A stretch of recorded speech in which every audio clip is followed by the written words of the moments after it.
Wow, I guess I made it creepier. Hello everyone and welcome back to another movie analysis where I give you the basic rundown of movies and or critically pick them apart. Today we are looking at Most Likely to Die. Hello everyone, before we continue, just give me 10 seconds on the clock. If you like this video, don't forget to leave a like and subscribe for more. And if you have an idea for the next video based on the list right here, go ahead and leave a comment down below and I will add it to my list of things to do. Without further ado, here's the rest of the video. In my last analysis, I stuck to mostly critiquing the movie, but today we will be doing a bit of both. I know I'm excited, especially for two main reasons. Number one, I get to talk about race again! It's been a while since I've gotten to talk about that. And number two, I get to bump my favorite beat.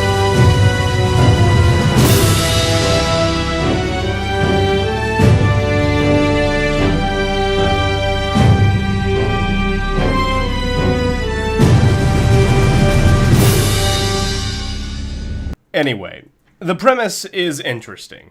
I'm a big fan of movies about revenge, and A Grudge held for 10 years, that was pretty interesting. Now, the reason behind the killings isn't explained until the final 10 minutes, which is great. You don't want to give that away. It's murder mystery meets cheesy slasher film, and I absolutely love the idea.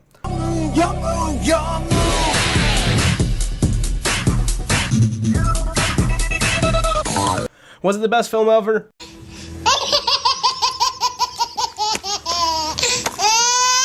No, but it was entertaining.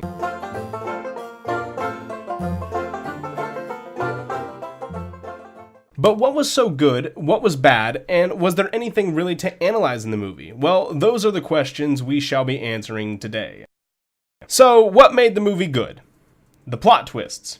First you think it's Ray, then Tarkin, then Ray again, then John, Jeremy, you don't know what to think, and then DJ. It was me.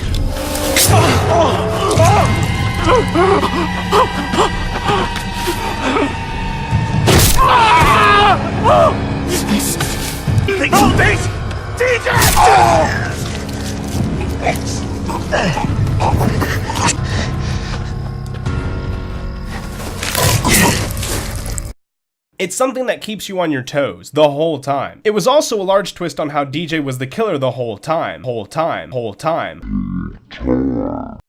Though it isn't explained how he moved from one area so fast to the other, how he knew Lamont would be where he was when he was, how he left Bella, attacked Brad, came back to Bella to attack her, and then bolted again.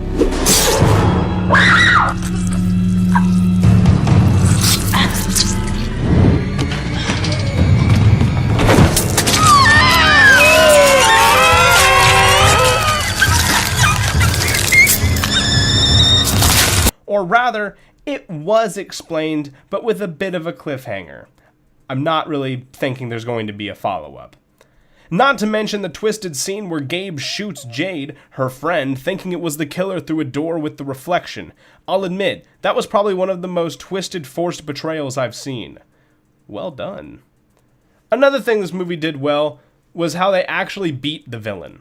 Rather than do something stupid, Gabby literally stabbed Brad with a less than lethal blade to confuse DJ into trusting her, and he gave her, the professional poker player, the only gun, to which she turned it on him.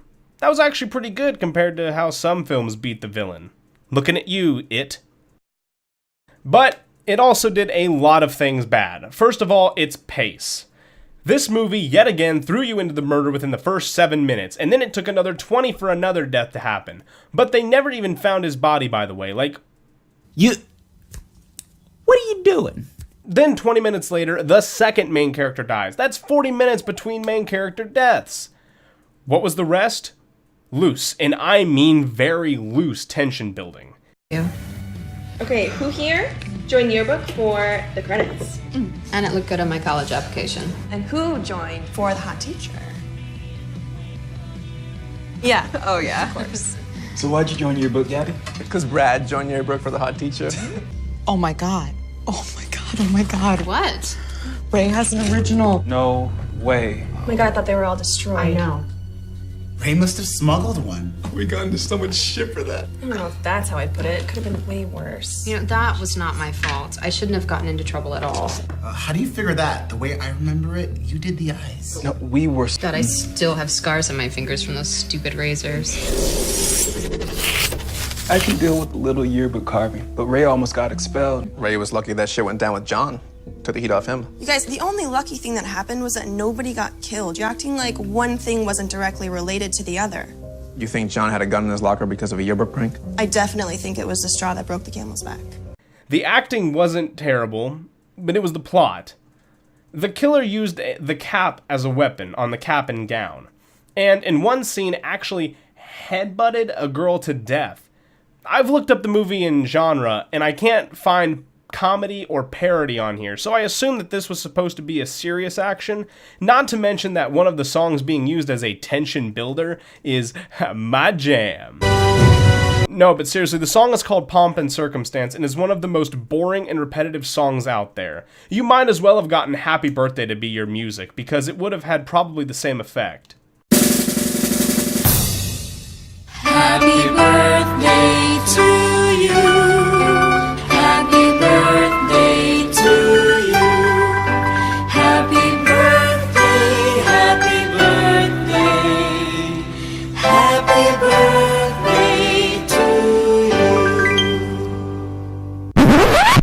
Scratch that. Pomp and Circumstance was the best choice because watching this movie made me relive the same feeling during graduation, waiting through a boring event for something interesting to happen and for it to be over already. I'll slide it a 6 out of 10, only because it kept me interested the whole time, and it tricked me on who the killer was. Now for the much less anticipated analysis. Starting off, I did show an interest in race, and it's a big deal here, so let's go from there. Lamont is far from a stereotype. In fact, that's why I feel he's not the first to die. He's pretty average. The name Lamont means lawyer in many cultures, and therefore he is intended to be somewhat neutral. The issue of race doesn't come up with him necessarily, but it comes up with him and Simone hooking up. See, she was the second to die. I say second because Tarkin was never found, so it isn't fully understood if he's dead. Also, he wasn't really a main character, just a creep. So yeah, she's the second. Anyway, she had interracial sex.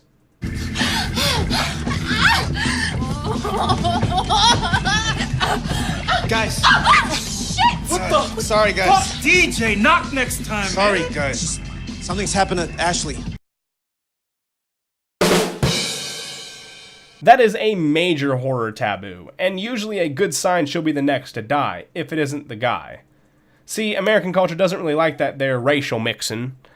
So it's no wonder she died when she did, after the quote-unquote slut, who was killed off because American culture doesn't like strong sexual women either. They just don't. Looking at the cap and gown and why it was used as a weapon, the symbolic gesture of wearing a cap at graduation is to show intelligence. It's to reflect scholars. So using this as a weapon probably is about the killer showing superior intellect to everyone else. Even though it was a dumb way to show it. Like, throwing the cap like a shuriken was just so not practical.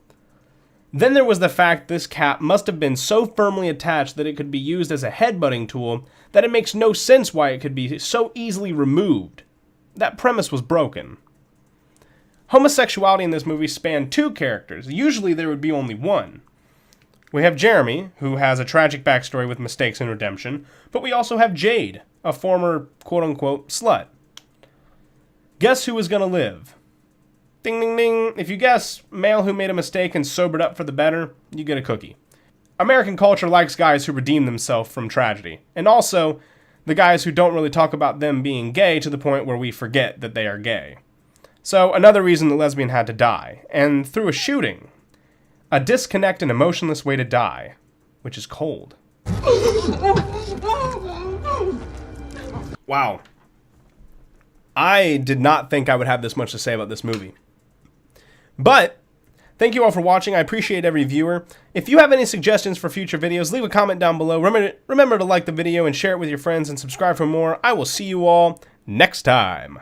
Peace.